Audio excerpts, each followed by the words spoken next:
You have entered the Vault of Shadows. I am the keeper of the Vault of Shadows, Dave. That's right. Welcome, kids. And I have a quick movie review for you here. It is the latest installment in the now long-running series of found footage horror films, the VHS series. You may have seen some of these. I've seen all of them now with the exception of VHS Viral, which is not available outside of paying for it, and so I haven't paid for it to watch it. I've also heard really bad things. I haven't really been in a rush to see it. I know it's been out several years. Always enjoyed the first two VHS films. I've watched them many, many times, usually annually around Halloween time. I really enjoy those. Some really good directors kind of got their start with that, or first known for those. And then the others after that, I went back and watched some I missed. VHS, I believe, was 84, VHS 94, it might have been 85, 94, and then VHS Beyond. I may be forgetting one in there. And those, sadly, did not have the overall quality that those first two had, where there really were no weak spots. You thought, well, this one, it wasn't as good as the others, but mostly, you know, they were all really strong short films within this anthology, because each film, of course, is an anthology. This new one, I had high hopes, which is my fault. It's nobody else's, because I thought, how do you mess up a Halloween found footage horror film? And so at the end, I'm going to recommend one that I think you should go and watch all of, whereas this film, I'll just spoiler alert early tell you, only 2 segments are really worth your time, and you can just fast forward to those, kids. Let's talk about the first one, which, as is the case with a lot of these films, these VHS films, is a framing segment, and you will return to that in the film. It starts there, and then you might have a segment in the beginning, and then it comes back at the end or second to last. In this case, it is called Diet Phantasma, and as you might have gleaned from just that name, yes, it has to do with a supernatural additive in diet soda. And I'm not going to say more than that, except to say this: not a hugely great execution, but it was an interesting idea, and I thought, they did some fun stuff. It was fun. It was a nice segment to kick the movie off with. I thought, okay, this is fun. It's not really even Halloween specific, but I thought, man, this is pretty good. And again, execution wasn't great, but it was fun, and it was super gory, but it kind of in a fun way. So I thought that was neat. I liked Diet Phantasma overall, and you'll return to that throughout the film. This next segment, I'm going to just spoil for you right now and tell you it's called Coochie Coochie Coo. It is truly awful. I'm not going to get into a lot of detail as to why it's awful, except to say that it is one of the things I hate in a lot of modern filmmaking, where instead of storytelling, instead of characterization, a filmmaker, writer, director, perhaps both, decides, no, I have a message I want to send, and that's more important than character, that's more important than story, and that's what Coochie Coochie Coo is. Skip it. I'm telling you, it has some disturbing sequences in it that also to me are just like, oh, this is just disturbing to be disturbing, and there is some kind of message. I'm sure they're very proud of themselves. It wasn't scary, and it wasn't really worth the time. In fact, I almost stopped watching the whole movie. I'm glad I didn't, but it was that bad. Skip it. Coochie Coochie Coo. Skip it. The next one is Ut Supra Sic Infra, which is Latin, even though this is, it's in Spanish, so it is subtitled, but that phrase means as above, so below. By the way, that's a great found footage film. If you've never seen that, as above, so below, see that. But that's what this phrase means. It is a really cool premise. A bunch of teenagers, I'm guessing college age, go to this abandoned location, and they, of course, it's allegedly haunted. Something horrible happens. Somebody survives that, and the police want to try to figure out exactly what happened.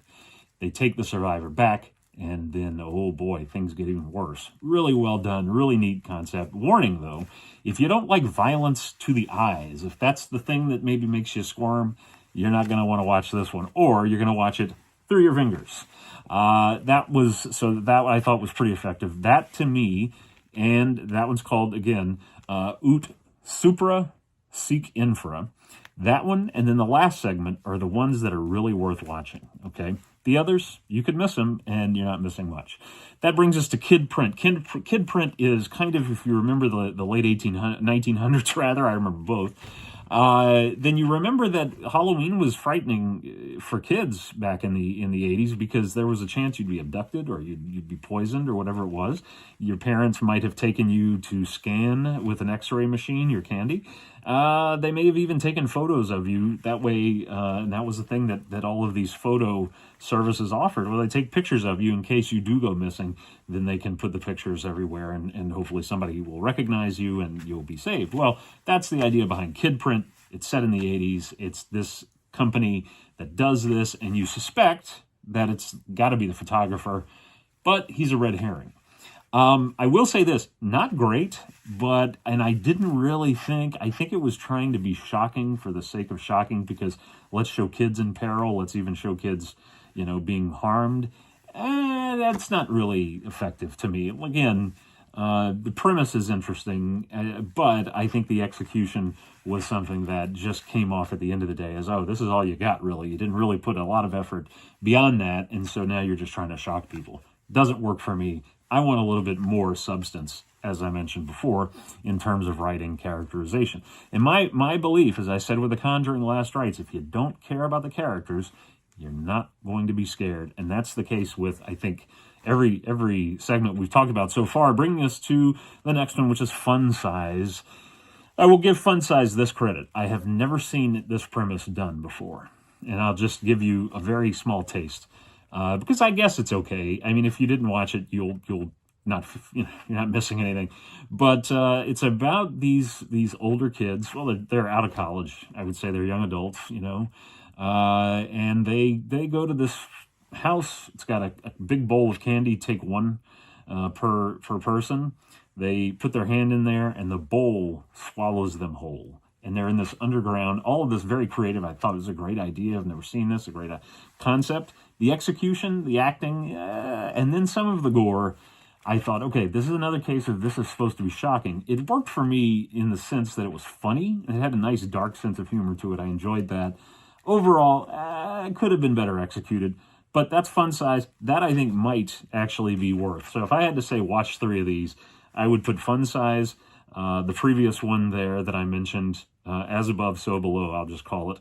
And then this final one, and this one is my favorite. I think this should have been the whole movie.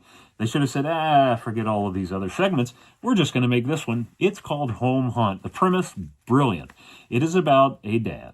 And he and his wife have had a home haunt, and their son has been the star of the home haunt. And together, father and son have bonded over years, putting on this home haunt for the neighborhood. It's been a big hit. But then, as does happen, sadly, as I'm sure we all, it's part of life, the little lad becomes a teenager. That's really scary, kids. That's right.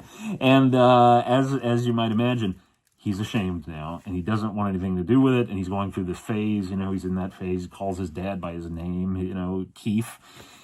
And so Keith says to his son, look, give me one more Halloween, please. So they go to this flea market where they get a lot of their props for the home haunt.